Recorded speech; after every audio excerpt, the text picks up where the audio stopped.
The day I tossed my graduation cap into the air felt like the first page of a new chapter. Michael and I had our whole future laid out in front of us, or so I thought. We were just a couple of college sweethearts with big dreams, about to embark on what everyone hopes will be the happiest part of their life. Babe, we did it. Can you believe it? Michael wrapped his arms around me as we stood among our fellow graduates, buzzing with excitement. I know, right? It's like the last 4 years just flew by, I replied, leaning into his embrace. It was comfortable, familiar. But little did I know, that comfort would soon be tested. We decided to throw a small graduation party at my place. It wasn't much, just a cramped apartment I shared with a roommate, but it was ours for the night. The room was filled with laughter, clinking glasses, and too loud music, just the way we liked it. Julie, dear, so what's next for you two lovebirds? Michael's mom, Jane, asked, her voice slicing through the din as she handed me a drink. Jane had always been the outspoken one in their family, never shying away from speaking her mind. Oh, we're just looking forward to settling down, getting jobs, you know, the usual adult stuff, I said, trying to sound more confident about our future than I felt. Jane nodded, eyeing us like a chess player contemplating her next move. Well, you're always welcome to stay with us until you find your feet. Right, Richard? Richard, Michael's dad, was a quieter sort, always tucked behind a newspaper or lost in thought. He looked up, a bit startled. Yes, of course, he muttered, giving me a warm but distant smile. Thanks, but I think we'll manage on our own. We've actually been looking at some places. Michael chimed in, his hand finding mine and giving it a reassuring squeeze. The night went on, the future seemed bright, and for a moment, everything felt just right. A few weeks later, we found a small house for rent. It wasn't much, but it was a start, a place for us to build our lives together.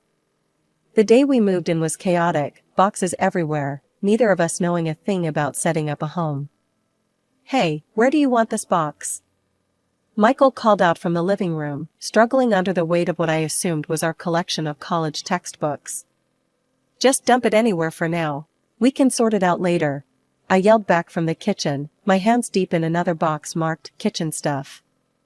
As we unpacked, we talked about everything, our jobs, which we were about to start, our dreams of eventually buying a house, maybe even starting a family down the line. It all seemed so possible, so close we could almost touch it. It's been a whirlwind couple of years. We'd even started talking about getting a mortgage and buying a place to truly call our own. That's when life decided to throw us a curveball. I was pregnant. The day I told Michael, he was over the moon. Seriously? We're going to be parents, he had exclaimed, his face splitting into one of those big, goofy grins that made me fall for him in the first place. Yeah, seriously, I laughed, my heart swelling with a mix of excitement and nerves. You ready to be a dad? More than ready. Let's do this, he replied, pulling me into a hug that felt like it could squeeze all the worry out of me. His parents, Jane and Richard, were just as thrilled when we broke the news. A grandchild, finally. Jane had clapped her hands, beaming. Oh, Michael, he will be just adorable. I just know it. Richard, ever the stoic one, had simply nodded and offered one of his rare smiles. Congratulations, you too. Fast forward to the day our little bundle arrived. Lucas was his name, and he was every bit as perfect as we'd hoped he'd be. Jane was the first to declare, "He's a spitting image of you, Michael, at that age. Oh, I'm going to love him even more than I loved you, if that's possible." Her words were meant as a jest, I knew, but they echoed in my mind more often than I cared to admit. Soon enough, Jane's constant presence in our home began to weigh on me. It started out innocently enough, her coming over to help out, cook us meals, give me a chance to shower or catch a quick nap. But days turned into weeks, and her visits stretched longer and longer. By the time Lucas was 5 months old, I was gearing up to return to work, and the issue of who would watch him loomed large. Hiring a nanny felt daunting, not to mention expensive. So, when Jane offered to step in, it seemed like the perfect solution. But it wasn't long before a new worry crept in. Lucas was getting spoiled rotten. Every day I came home to new toys, new clothes, things we didn't need, things we didn't even have space for. One evening, after finding a brand new, overly expensive baby gadget set up in the living room, I couldn't hold back any longer. "Jane, we need to talk. All of this." I gestured around. "It's too much. He doesn't need all these things." Jane looked taken aback, her hands pausing in the act of folding some of Lucas's freshly laundered, designer baby clothes. "But I just want to give him everything. He's my grandson." "I know, and I appreciate that, really, I do. But he needs to learn to appreciate things, too. He can't have everything he wants." I tried to explain, my voice firm yet gentle. Before Jane could reply, Michael stepped in, his tone surprisingly sharp. "Mom's right, Julie. What's the harm in pampering him a bit? He's just a baby." I turned to Michael, frustration simmering. "It's not about now, Michael. It's about setting precedents. About him growing up thinking he can have anything he wants." The conversation ended there, but the issue didn't. I lay awake that night, wondering if I was being too harsh, or if I was just trying to be the kind of mom I thought I should be. After we moved into our new house, a dream fulfilled by a tight budget and a hefty mortgage, life took on a semblance of normalcy, or so I thought. Our little Lucas was now a bubbly, toddling 1-year-old, filling the house with his laughter and the pitter-patter of tiny feet. Just as we were adjusting to being homeowners and the financial strains it brought, life decided to throw another curveball my way. I was pregnant again. That evening, after dinner, Lucas playing at our feet, I broached the subject. "Michael, I have something amazing to tell you. I'm pregnant again." My voice was shaky, teetering between nervousness and excitement. Michael's face, however, didn't mirror my enthusiasm. It fell, his brow furrowing deeply as he processed the news. "What? Now? Julie, you know this isn't good timing. We're barely managing as it is with the mortgage and everything. This might not be the best idea." The words he didn't say hung heavily between us. "Get rid of it." I felt sick to my stomach, not from the pregnancy, but from his implied suggestion. His parents were even less supportive. When we told them, hoping for some words of encouragement or even excitement, Jane was quick to express her disapproval. "Julie, one child is enough to give everything to. Lucas needs all the resources we can provide. Another child might just stretch things too thin," Jane lectured, her tone final, as if she'd just passed down a law. "I don't believe that's true," I countered, feeling a surge of protectiveness. "Many families have more than one child. We can adjust and manage. It's not about resources, it's about love." Michael interjected, siding with his mother. "Mom's right, Julie. Think about what's best for Lucas. Maybe it's not the right time for another baby." But my mind was made up. "I'm having this baby, Michael, with or without your support," I declared, a resolve stealing within me that I hadn't known I possessed. The months that followed were tense and cold. Michael's disappointment turned into resentment that neither of us knew how to navigate. When our daughter Mia was born, he wasn't by my side. He didn't even come to the hospital. Returning home with Mia, cradling her in my arms while managing the door keys, was one of the loneliest moments of my life. At home, Jane's attitude was frostier than ever. She barely glanced at Mia, her granddaughter, choosing instead to focus all her attention on Lucas. "Let me take Lucas for some time. You'll have your hands full with the baby," she offered, her voice devoid of warmth. After a moment's hesitation, I agreed. It would be easier to adjust at home with Mia without Lucas needing my immediate attention. But handing Lucas over to Jane felt like I was splitting my heart in two.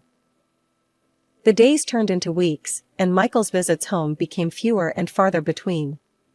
He often stayed at his mother's, avoiding the responsibility of dealing with Mia or our strained relationship. When Mia turned 1, Lucas returned from staying with his grandparents. He had been away for what felt like forever, and I thought his coming back would bring some normalcy back to our fractured home. I couldn't have been more wrong. Lucas had changed. The little boy who left was not the boy who came back. He had become demanding, defiant, and, frankly, spoiled rotten.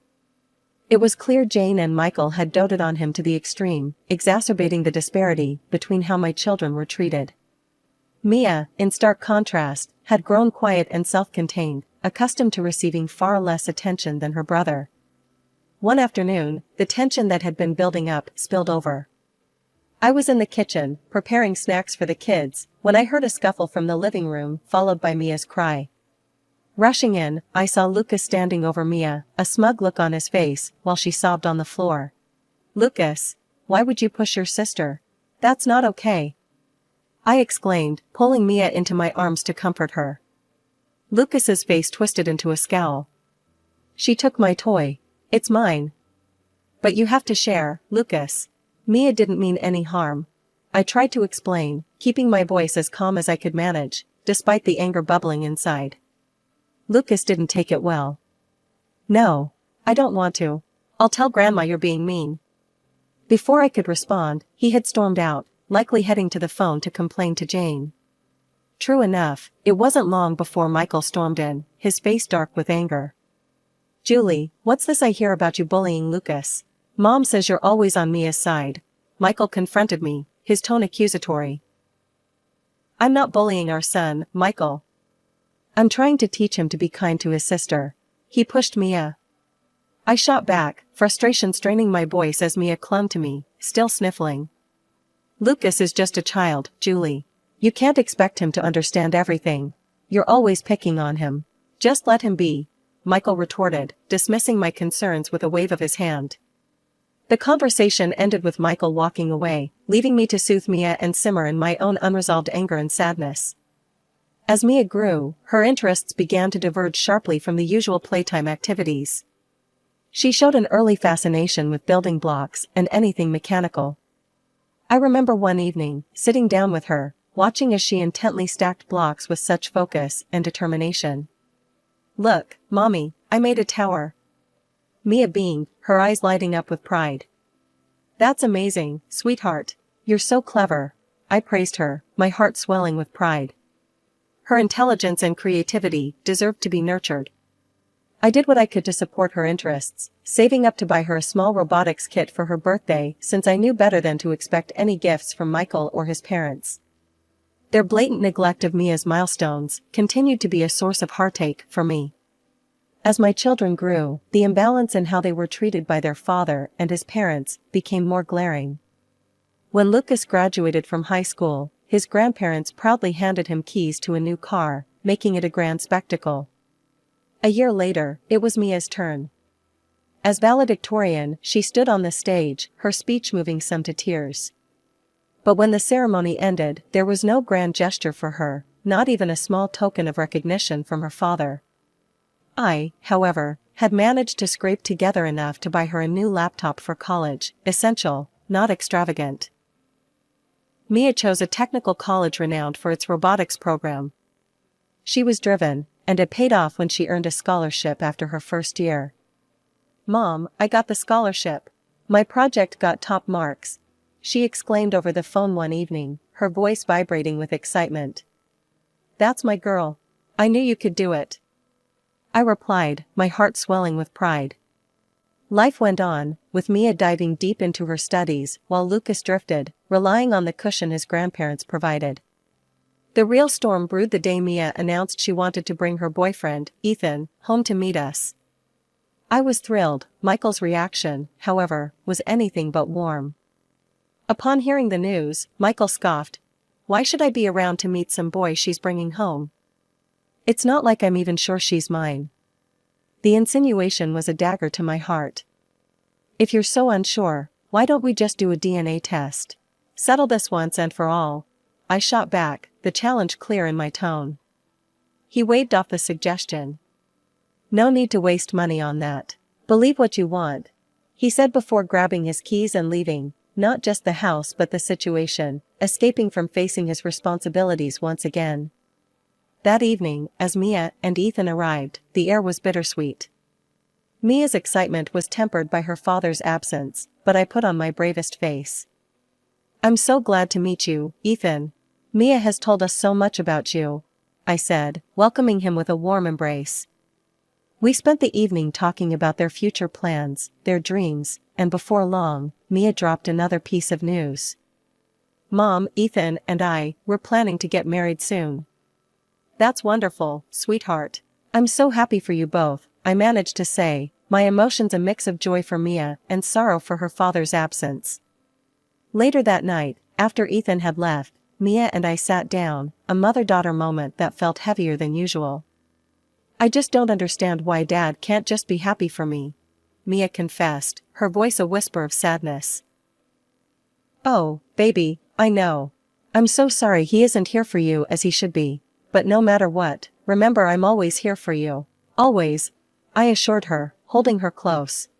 The day of Mia's wedding arrived, a milestone I had both dreaded and longed for, given everything that had transpired over the years.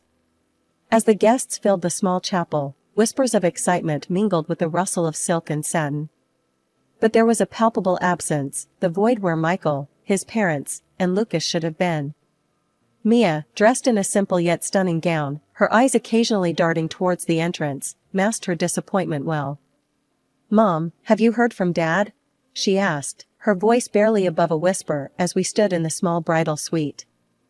I've tried calling him, sweetheart, but his phone goes straight to voicemail, I replied, trying to keep my tone steady despite the anger brewing inside me. Just then, a notification pinged on my phone. It was a live broadcast notification from Michael's social media. Curious and anxious, I clicked it, and there he was, not in a suit ready for his daughter's wedding but in ski gear, laughing with Jane and Richard by his side, snow-capped mountains in the background. In a moment of sheer disbelief, I typed a comment on the live broadcast, my fingers shaking. Why are you not at your daughter's wedding? It took him only a moment to see the comment. We decided this was a better use of our time, he responded callously, the camera panning to show a smiling Lucas. Family time. I felt Mia peering over my shoulder, her eyes widening in hurt and disbelief as she watched the scene unfold. She turned away, her decision made in an instant. I don't need him. I'll walk myself down the aisle. From today on, I consider my father dead to me. As the bridal march began, Mia squared her shoulders and walked down the aisle alone. At the altar, Mia turned to the gathered friends and family, her voice strong and clear. Thank you for being here today. I apologize for my father's absence, he chose differently today. After the ceremony, at the reception, Mia invited the guests to watch a video she had prepared. I made this for my father, to show him what he missed throughout my life, she announced, her voice cracking slightly with emotion.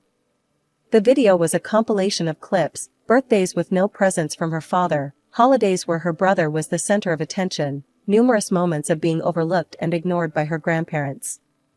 The stark contrast of her childhood next to her brother's was painful and poignant. The room was silent except for the occasional sniffle. As the video ended, the support for Mia was overwhelming. Guests approached her, offering words of comfort and admiration for her strength. Later that evening, Mia took the stage, her eyes scanning the room, landing on me. I want to thank my mom, the strongest woman I know, for everything. She gave me life, and then she gave me everything she could to make it a good one, despite everything else. As the guests stood clapping, I felt a mix of pride and a deep, searing pain for all that Mia had endured. But seeing her there, resilient, successful, and loved, I knew that despite the failures of others, we had triumphed. The next morning, as soon as the sun rose, I started packing. Michael and Lucas were still at the ski resort, their absence now a blessing in disguise. I moved quickly, sorting through years of accumulated life, deciding what to take and what to leave behind. By noon, I had rented a small apartment close to my work and had my essentials packed and ready. I called a lawyer recommended by a friend and set up a consultation. Make sure everything is in order for the property division, and I'll need to discuss potential alimony, I instructed over the phone, my voice steadier than I felt. I left the divorce papers on the living room table, a silent message to Michael that I was done. When he returned, the shock must have hit him hard. The first call I received was filled with confusion and anger. Julie? Why is there no dinner? Where are you? His voice was demanding, expecting the routine that had governed our lives for so long.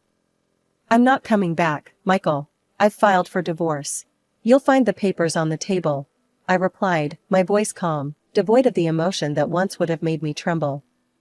What? Are you a moron? You can't do this, Julie. You need to come back and discuss this, he blustered, his voice a mix of incredulity and fury. There's nothing to discuss. I'm done, Michael. I hope you find what you're looking for, I said before hanging up, cutting off any further argument. The divorce proceedings were tough. Michael fought against the terms, but the law was on my side. I received half the value of our house and sufficient alimony to compensate for the salary disparity between us. It wasn't just a financial win, it was my freedom, hard-earned and overdue. Meanwhile, Mia's achievements added a brighter note to my transition. She had joined a prestigious scientific laboratory soon after her graduation, where her talent and hard work had quickly been recognized. She called me one evening, her voice bubbling over with excitement. Mom, I got it. The award I applied for, $1 million for my work on bionic prostheses. We're going to revolutionize the way we help amputees, Mia explained, her enthusiasm infectious. That's amazing, Mia. I'm so proud of you, I responded, my heart swelling with pride. With the award money, Mia and her husband bought a beautiful house, a place they could call their own and start anew, just as I was doing in my small apartment. The afternoon sun was setting, casting long shadows across the lush backyard of Mia's new house as we sat on her deck, sipping lemonade and discussing her latest projects. It was a peaceful scene, a stark contrast to the tumult of our past. I cherished these moments, seeing my daughter thrive in her own space, a testament to her resilience and hard work. My phone buzzed, slicing through the calm. The caller ID showed Michael's number, a name that now seemed to belong to a distant, unpleasant past. I hesitated, then answered, my curiosity piqued. Julie, I need to talk to you. Michael's voice was strained, desperate. What is it, Michael? I asked, my tone guarded. It's about Lucas. He's gotten himself into a mess, big debts. We've had to sell the house to cover some of it, but it's not enough. I was hoping. You were hoping what, Michael? I cut him off, not wanting to drag out his plea. Well, Mia's got that big award, right? I was thinking maybe she could help her brother out, he stammered, the request hanging between us like a bad smell. I felt a rush of indignation. You're asking Mia for money? After all this time, that's why you call. Before I could continue, Mia, who had been listening, took the phone from my hand. Dad, you're dead to me. Don't call us again. I won't help you or Lucas, she said, her voice icy cold. She hung up the phone and handed it back to me, her hand shaking slightly. I reached out and pulled her into a hug, whispering, I'm right here, sweetheart. I'm so proud of you. Mia leaned into the embrace, her body tense with the effort of confronting her father. Thanks, Mom. I can't believe he'd only call for that. The weeks that followed brought a cold silence from Michael's end. Word through the grapevine was that he, along with his parents and Lucas, had moved into a small rented apartment, their finances drained by Lucas's irresponsible behaviors. They were caught in a cycle of debt, their salaries and pensions barely covering the interest payments. As for Lucas, my heart ached for him, despite everything. Our estrangement wasn't what I had wanted, but his choices, influenced by his father and grandparents, had led us down this path. I sometimes wondered if things could have been different, if there was something I could have done to change the course of our relationship. One quiet evening, as Mia and I sat watching an old movie, she turned to me, her eyes thoughtful. Mom, do you ever regret how things turned out with Lucas? I paused, considering her question. I regret that he's in trouble and that he's cut off from us. But we made our choices with the best intentions, Mia. Sometimes, that's all we can do. Our lives had diverged sharply from where I once thought we'd be. Michael and I were worlds apart, not just in distance, but in every way that mattered. Lucas, caught in his own spiral, seemed a universe away. But here with Mia, in her success and stability, in the warmth of the life she'd built, I found a bittersweet peace.